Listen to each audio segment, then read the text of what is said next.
à tous, j'espère que vous allez bien. Bon, j'ai dit cette phrase il y a 2 secondes pour la première vidéo. C'est pas du théâtre, mais j'espère quand même que vous allez bien. La Torah, c'est pas du théâtre, la Torah, c'est pas, comme disait un rave, un plat congelé qu'on ressort et qu'on remet, c'est du surplace.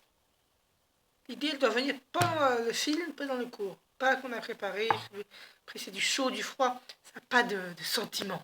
Il faut vraiment que vous ressentiez. Alors, j'ai parlé tout à l'heure dans la vidéo d'avant. Un point de Pierre pour vous, on va essayer de parler en deuxième point, Mizrat Hashem. Il est maintenant 18h26. On a encore un petit peu de temps, mon Bata Knesset est juste en bas de chez moi. C'est écrit dans la paracha. On connaît tous l'histoire que Noach il s'est enivré. Et il était apparemment nu dans sa tente.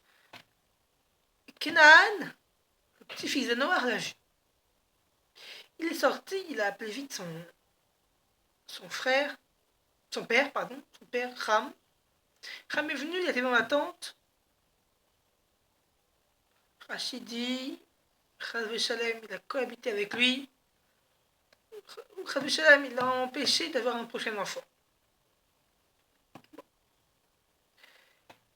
Parce qu'il avait peur certainement d'avoir encore d'autres frères, demi-frères, d'héritage. C'est ce qui est écrit après, quand Noach s'est réveillé, soit il a ressenti l'émotion, soit il a bien vu qu'il y avait un problème. Qu'est-ce qu'il fait tout de suite? Il bénit ses 2 fils et il maudit Kenan, son petit-fils. Quand j'ai lu ça dans le Chumash, je me suis posé une question, mais une question directe. Mais Noach, pourquoi tu me dis pas Ham? Noach, il a 3 fils. Shem, Ham et Yafet.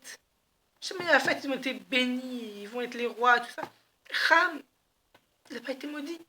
Qui a été maudit? Canaan.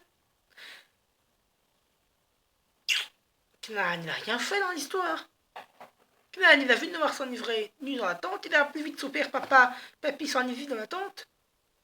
Le père est venu, il a hop, encore un 3e, 4e frère. Non. Soit ou alors tu as une petite folie. Chavi Shalom. Mais c'est lui qui a tout fait. C'est lui qui a fait la mauvaise action. Maudis-le. Non. Cloum. Rien. Voici la réponse que j'ai essayé de trouver. En vérité, il y a 2 choses. 2 choses. Écoutez bien, vraiment, c'est la réponse, écoutez bien. Il y a 2 choses dans la vie. Celui qui fait une faute,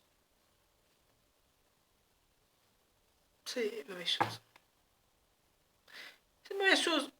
Mais par contre, une chose encore plus grave, qui est inadmissible et impardonnable, dans tous les cas, c'est quelqu'un qui entraîne une personne à faire une faute. Moi, à Rémaillère, je fais une bonne action, Baruch Hashem. Moi, à Rémaillère, je dis à mon ami qui n'a jamais mis les téfilines, et Baruch Hashem, cette semaine, j'ai un ami à moi de l'école, qui avait un copain à nous qui ne mettait pas les tefs, qui ne mettait pas les téfilines, il était anti-religieux. Mon ami, il lui a dit à celui-là, qui ne mettait pas les téfilines, mais il lui a forcé, je ne sais pas comment il a fait, il a mis les téfilines. Donc là, qu'est-ce qui s'est passé? L'inverse.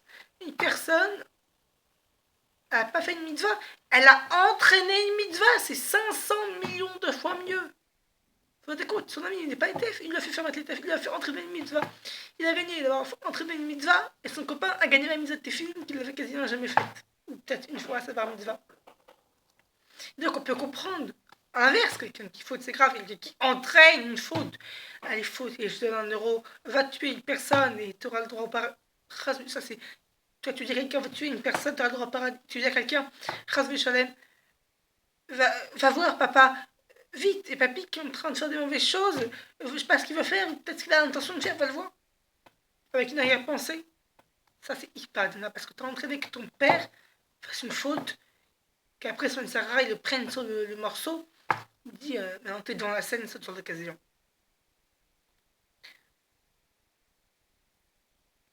Après, quand on est sur l'occasion, nous, ce qu'on a là, c'est qu'il faut empêcher notre tir arabe de nous saisir. Une fois qu'on est dans une occasion, c'est quasiment impossible. Il avait son père nu, il savait ce qu'il pouvait faire. Comment voulez-vous qu'il arrête la situation? Qu'il se dise non, au pire, mon père, il fait ce qu'il veut, ou non, il faut vite que je parte. Trop tard. Hachem, on a compris. Il faut toujours positiver, il faut toujours qu'on entraîne les gens à faire des mitzvot, c'est encore mieux. Et c'est pour ça que Kenan, il a été maudit, il a entraîné son père à faire une azéra. Que nous, Bézat Hachem, on sera toujours là à entraîner les gens à faire des mitzvot. Et ça sera. Et pour ce